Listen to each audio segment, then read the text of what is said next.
Hello guys and gals, and welcome to another episode of Unique Items. Today we're going to be going over one of the new uniques that recently dropped, and it's a 1.3, it's a 1.3 unique. It's called Paingorger's Gauntlets. The Paingorger's Gauntlets are some pretty interesting and very well itemized items. Now, I've talked in the past about how certain items are just really poorly optimized or itemized, and some are very well optimized. Paingorgers represents a very well itemized item.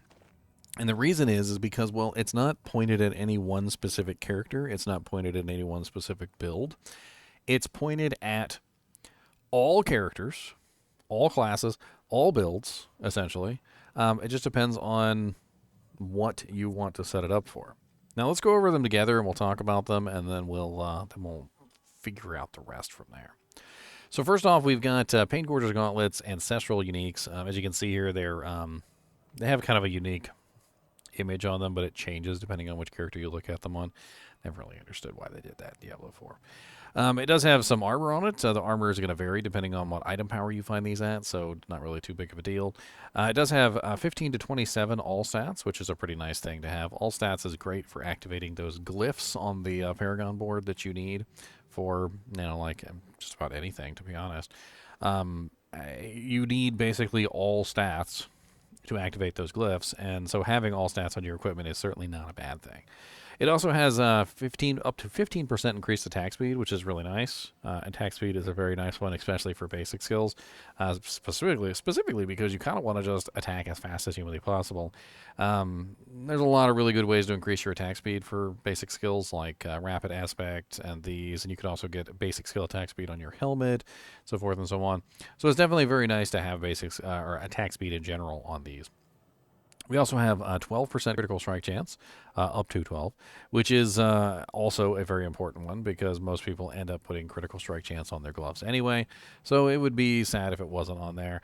And then we also have an additive bonus of 27.8 to 59.3% basic skill damage, which of course makes sense because these are basic skill gloves. And you would tag that along with basic skill, gems and so forth and so on. Now, the main effect of these gloves and what makes them so attractive is that it has this special effect. Damaging enemies with a non-basic skill cast marks them for 3 seconds. So anytime you mark an enemy, it kind of puts this little ISR on, and we'll take a look at that in a little bit. But it's like a little ISR on above their head. And when a basic skill first hits a marked enemy, the basic skill's damage is echoed to all marked enemies, dealing 190% times, up to 200% increased damage. Now, to give you an idea of how this looks, if I go in here and I mark these enemies, which is pretty easy to do, once you hit them with a non-basic skill, they get like the little Eye of Sauron above their head. And once they have the little Eye of Sauron above their head, then you know you're good to go. Which doesn't take too much effort. It depends on the skill, so some skills mark better than others. Seem to be having trouble with the training dummies, though. Let's try going out into the wild, because the training dummies don't seem to want to be marked. It's a lot of the times it's easier to show this stuff off on random monsters than it is on the training dummies for some reason. The training dummies are just... I'm lazy. Okay, that's all there is to it, really. And if the training dummies work, I'd rather use the training dummies, but sometimes they don't. So let's hop out here and I'll show you what I mean. So basically when you attack a monster, you're going to notice that you're going to put like this little Eye of Sauron above their head. It's pretty obvious when it happens. Of course, I don't have the gloves on. That's probably why it wasn't working earlier. No big deal. That's just me being a dummy.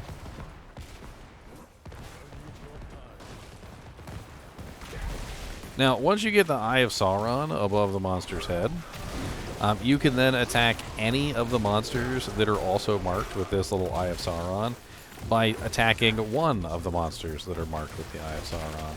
And now that we know that it was just me being a dummy, we probably go back into the training because it's easier to see in there anyway.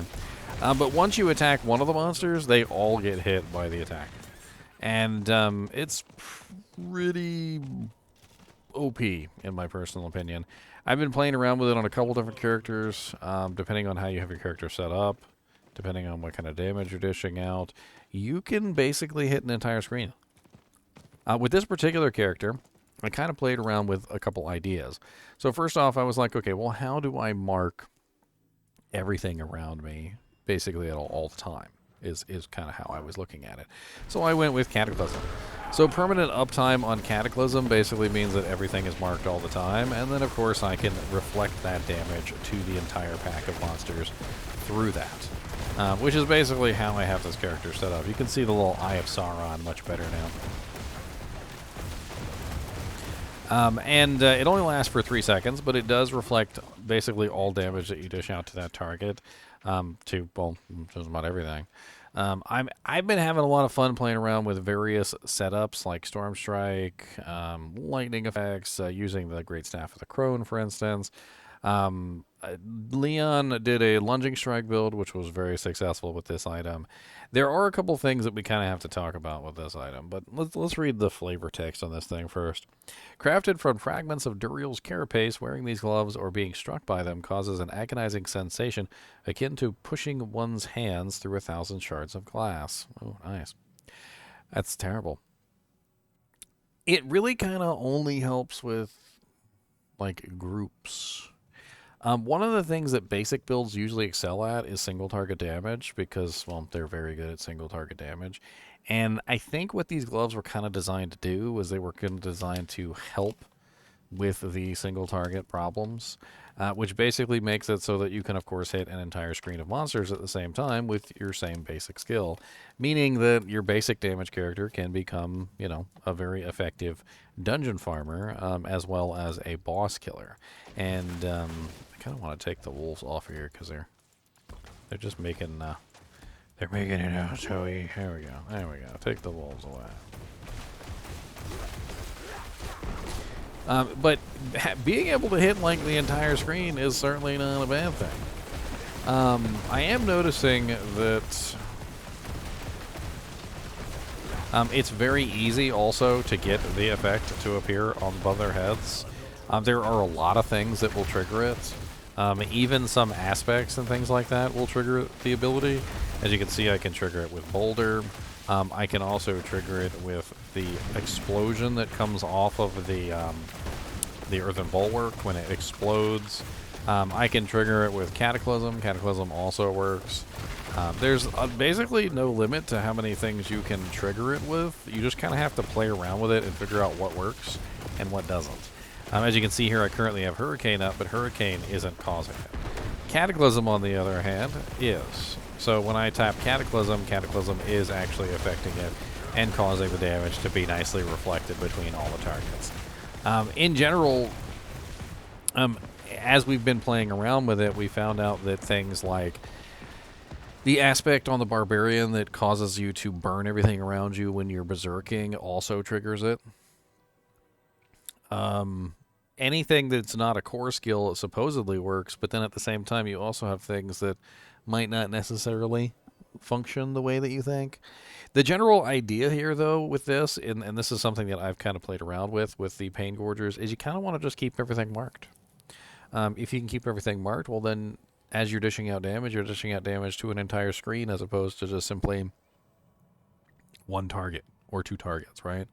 And this is a massive bump in damage or clear capacity for basic builds because it allows basic builds to really kind of like push through faster. Now, I'm not entirely sure whether that 200% multiplier still applies when you're fighting bosses and things like that, which could potentially mean that when you're fighting bosses, you might want to take these off for some other pair of gloves that maybe has a better aspect on them, if you have a better aspect that you can potentially use. But as I've been kind of like just theory crafting random characters and coming up with stuff, I really kind of adore the way that these gloves are designed because not only are they set up properly with attack speed, critical strike chance, basic skill damage, and so forth and so on, and they also give you a very interesting effect which can be utilized across basically every character. There are tons of different ways that you can set up basic builds. Every single character has 1, 2, 3, 4, 5 basic skills. So that's 5 characters with 5 basic skills apiece. So that's 5, 10, 15, 20. That's 20 potential like different builds that you could set up with 20 different skills. And of course, those 20 different builds could be set up different ways.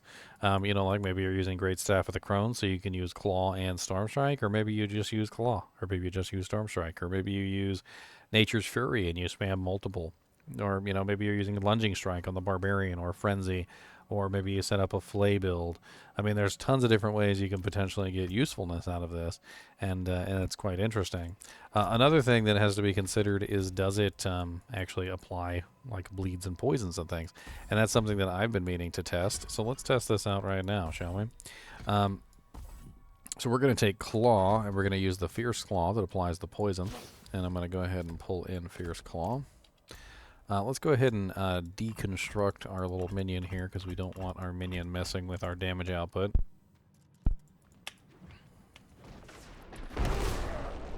And we're going to see if we can apply bleeds.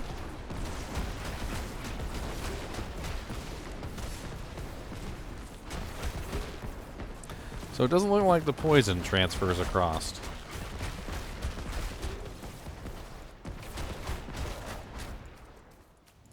And it's kind of interesting. You testing out these particular items and trying to find out exactly the way they work. Like in that particular case, obviously the poison from the claw is not applying across the effect, just the actual raw damage of the ability. So in that case, we're not getting all of the effects of the basic skill. Only really the damage is being mirrored to the other targets.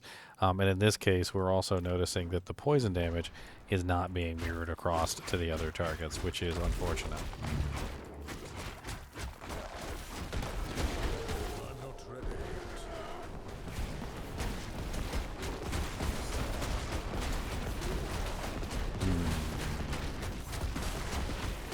Just basically the base damage is being mirrored across, not the actual poison damage. And this means that they're a little bit less useful than you might think. I mean, in some ways, some people might have originally thought that, well, while that probably makes it, like, you know, generate lots of spirit. You get like 12 times whatever number of targets are being hit, but it doesn't seem to generate more spirit. It also doesn't seem to apply some of the secondary effects. And it's going to take a lot of testing, I think, to really kind of figure out exactly how good these potentially can be. Obviously, we get the multiplier on the damage, and we also get the ability to hit more than one target at a time, which is certainly no slouch. And then on top of that, when you're in combat and you're actually using these, you're going to find that the ability to hit the entire screen is kind of broken, especially if you can do a massive amount of damage from your basic skill. My Frenzy Barbarian last season would have absolutely loved these, by the way. Absolutely would have adored them, because the Paingorger Gauntlets are just really, honestly, that amazing for a basic build. My guy could already hit for something like 500,000 to anywhere between like 2 to 3 million per swing, depending on how spooled up he was. Imagine my guy last season hitting for 3 million a swing to an entire screen. Pretty ridiculous.